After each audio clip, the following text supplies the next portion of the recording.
Welcome to Chinnu and mom talks. మేము బాగున్నామండి, మీరందరూ కూడా బాగుండాలని కోరుకుంటున్నాము. మేము ఆగస్టు 15కి ఎలాగో కాలేజ్లో ఫ్లాగ్ హోస్టింగ్ అయిపోయిన తర్వాత హాలిడే కదా అని మేము హైదరాబాద్ దగ్గరలో ఉన్న షామీర్పేట్ లేక్కి వెళ్ళామండి. చూడడానికి అది చాలా బాగుంది. ఈ మధ్య అలాగూ వర్షాలు పడ్డాయి కాబట్టి మొత్తం చెరువు అంతా నిండి కలకల్లాడుతూ ఉంది. మేము యాక్చువల్గా కొండపోచమ్మ రిజర్వాయర్కి వెళ్దామని బయలుదేరాము. దారిలో వెళ్తుంటే అందరూ రోడ్డు మీద ఆగి చూస్తుంటే ఈ షామీర్పేట చెరువు చూడడానికి బాగుంది కానీ మేము వెళ్ళామండి. మేము సడన్గా ఆగిన వలన కారు కొంచెం ముందుకు ఆగిపోయింది. అందుకని కారు అక్కడే పెట్టి మేము నడుచుకుంటూ వెళ్ళాము. ఇక్కడికి కొంచెము నడిచే దూరం ఎక్కువే ఉంది. అదే బైక్స్ మీద వెళ్తే మీరు డైరెక్ట్గా చెరువు దాకా కూడా వెళ్ళచ్చు. సో ఇదంతా వే అండి, బైక్స్ వెళ్తున్నాయి, కారు కూడా వెళ్తుంది. పోతే మేము సడన్గా ఆగిన వలన కారు కొంచెం దూరం పెట్టవలసి వచ్చింది. ఇదంతా మేము నడుచుకుంటూ వెళ్ళామండి. ఈ మధ్య వర్షాలు బాగా పడడం వలన చెరువు అంతా కూడా నీళ్ళతో కలకల్లాడుతుంది. హాలిడే కాబట్టి జనం కూడా బాగానే వస్తున్నారు. మేము మార్నింగ్ కాబట్టి కొంచెం జనం తక్కువగా ఉన్నారు.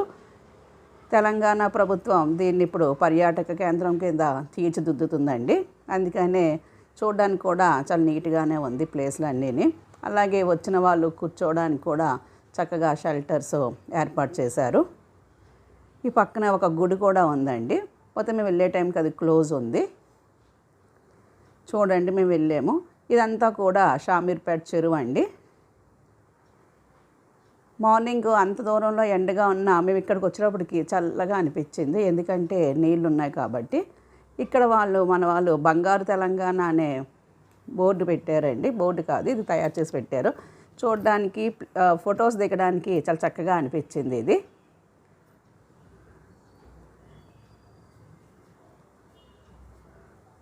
చూడండి, ఇది బంగారు తెలంగాణ అని రాసి ఉంది.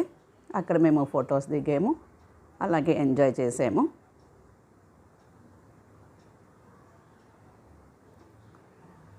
ఇక్కడ కాసేపు మేము ఉండి తర్వాత మేము కొండపోచమ్మకి కూడా బయలుదేరి వెళ్ళామండి.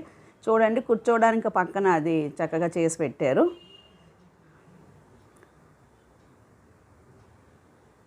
ఇదంతా కూడా చల్లటి గాలి వేస్తుంది.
మేము మార్నింగే కాలేజ్కి వెళ్ళి ఫ్లాగ్ హోస్టింగ్ జరిగిన తర్వాత డైరెక్ట్ బయలుదేరాం కాబట్టి మేము ముందే అన్నీ ప్రిపేర్ చేసి పెట్టుకున్నామండి. తినడానికని పట్టుకెళ్ళాము. నాకు మధ్యలో ఆకలేసి నేను ఇక్కడ తింటున్నాను షామీర్పేట చెరువు దగ్గరే. ఇవి తిన్న తర్వాత మేము డైరెక్ట్గా కొండపోచమ్మ రిజర్వాయర్కి వెళ్ళాము. ఇక్కడి నుంచి ఒక ½ an hour డిస్టెన్స్ ఉందండి కొండపోచమ్మ రిజర్వాయర్. అది కూడా చాలా బాగుంది. ఈ మధ్య ఎక్కువ మంది అక్కడ కూడా వెళ్తున్నారు పర్యాటక కేంద్రం కింద. ఇవన్నీ కూడా నేను నెక్స్ట్ వీడియోలో చూపిస్తాను. దారిలో వెళ్తూ మేము ఇక్కడ ఆగి జామకాయలు, మొక్కజొన్న పొత్తులు తీసుకున్నామండి.